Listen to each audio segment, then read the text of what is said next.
Assalamualaikum dan salam sejahtera. Salam Idul Adha kepada penonton Khabar Haji di Awani dan juga Astro Oasis dan pendengar Radio Zayan rakan strategik Khabar Haji 2023. Salam Idul Adha Ustaz Izmir. Salam Idul Adha Haji. Kita first time ni kita dapat pakai baju Melayu ni, subhanallah. Segak begitu. Segak bergaya dapat sebab semua orang sekarang ni mungkin tengah makan daging ke, tengah makan lemang ke, ketupat kan. Ada juga yang sudah pun selesai melakukan ibadah korban pada hari ini, Ustaz. Ya, betul. Betul. Sebab hari ini dah masuk 10, kita dah masuk 11 Maghrib je kita dah bertukar kepada 11 Zulhijjah. Ramai beranggapan ibadah korban ini sebagai satu rutin ataupun rutin setiap kali masuk Idul Adha itulah aktivitinya ibadah korban. Tetapi di sebalik penganjuran korban ataupun tuntutan korban yang dimahukan ataupun apa yang kita seringkali ungkapkan daripada Allah Subhanahu Wa Taala, apa sebenarnya Ustaz? Allah, sebab kalau kata korban dia memang selalu kita tahu setiap tahun kita akan cerita tentang korban dan mungkin perkara itu menjadi satu kebiasaan. Tapi sebenarnya kalau tengok sejarahnya memang Nabi Ibrahim alaihissalam dengan Nabi Ismail itulah kisah yang paling popular dan masyhur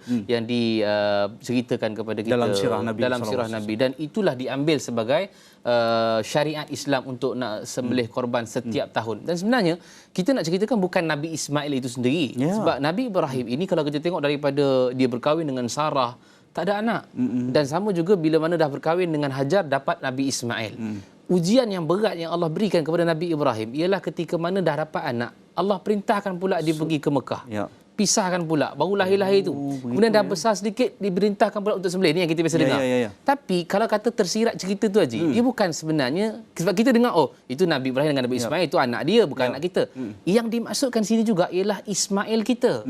So apa dia Ismail kita? Orang tanya apa dia Ismail kita? Ismail kita ialah apa benda yang kita sayang tu. Sebab Nabi Ibrahim dia sayang sangat dekat anak dia Nabi Ismail. So Allah nak test. Tapi Nabi Ibrahim luluslah. Fa'atammahunna kata Allah. Sebab kita ni, Nabi Ibrahim dia dites oleh Allah, diuji oleh Allah dengan orang yang paling disayang. Kau buat ataupun tidak? So luluslah.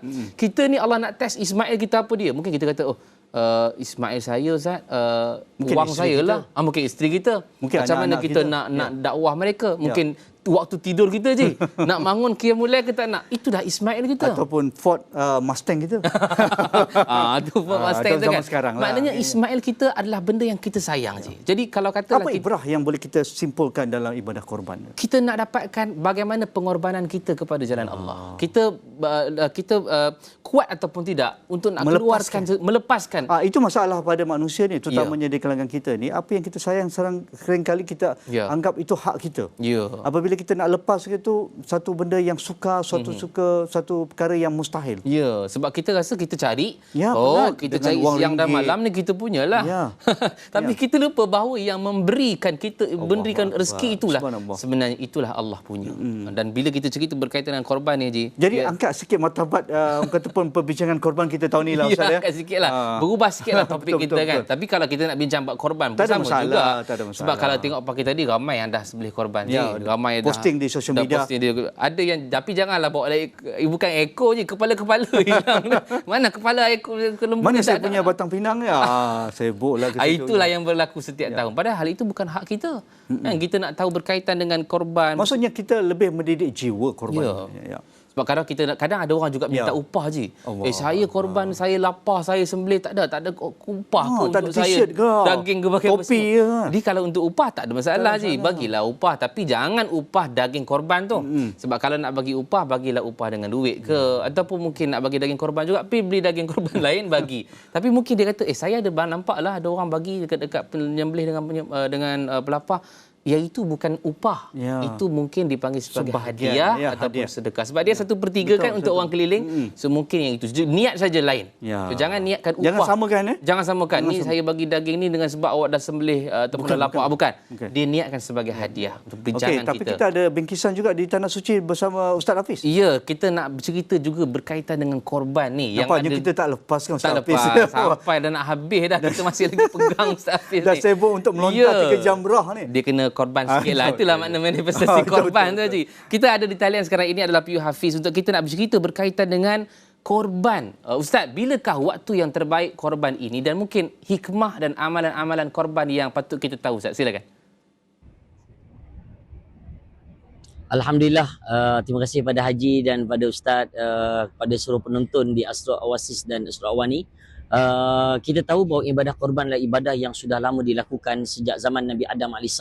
Ketika Habil dan Qabil membawa korban yang terbaik. Jadi korban yang terbaik adalah korban yang kita ada, yang kita mampu, kemampuan kita korbankan yang sebaiknya. Kalau ada lembu seekor atau seekor kambing yang besar. Jadi antara hikmah kita korban ini adalah untuk menilai diri kita, pengorbanan diri kita, sebab setiap darah yang mengalir lan yanalallaha luhumuha wala dima'uha walakin yanaluhu taqwa minkum. Sesungguhnya Allah Taala tidak menilai setiap darah yang mengalir, tetapi yang Allah nilaikan sebenarnya adalah takwa di kalangan kamu. Jadi hikmah memang benar adanya darah yang mengalir itu, setiap bulunya itu semuanya pahala, tetapi yang paling penting yang Allah nak nilai takwa. Seperti mana Habil dan Qabil, fatuqabbila min ahadihima wa lam yutaqabbal min al-akhar. Yang Allah terima satu saja, yang tidak ikhlas, yang tidak bertakwa Allah tidak terima.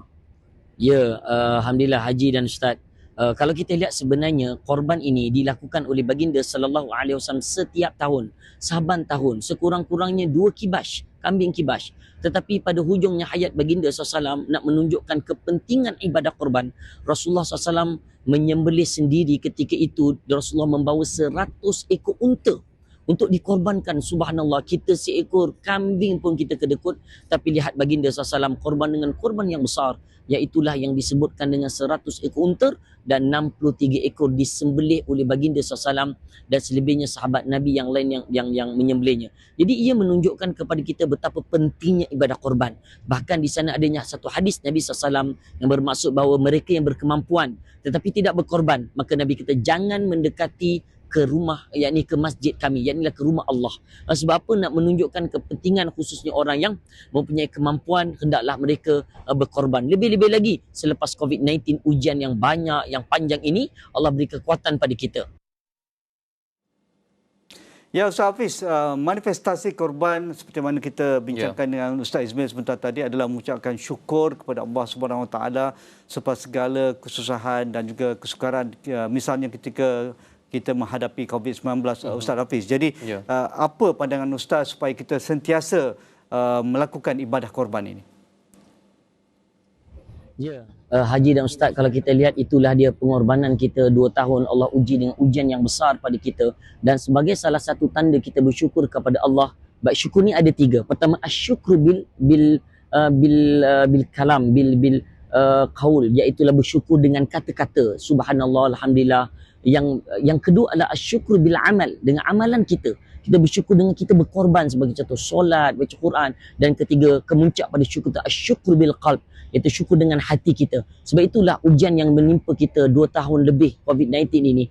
Jadi kita alhamdulillah keluar padanya. Jadi tanda kita bersyukur, salah satunya kita menyembelih korban, dan mudah-mudahan korban ini kita bantu mereka yang susah dan sukar. Itu adalah sebenarnya tanda kesyukuran kita. Itulah syukur dengan jenis yang kedua, itu syukur bil amal jawarih.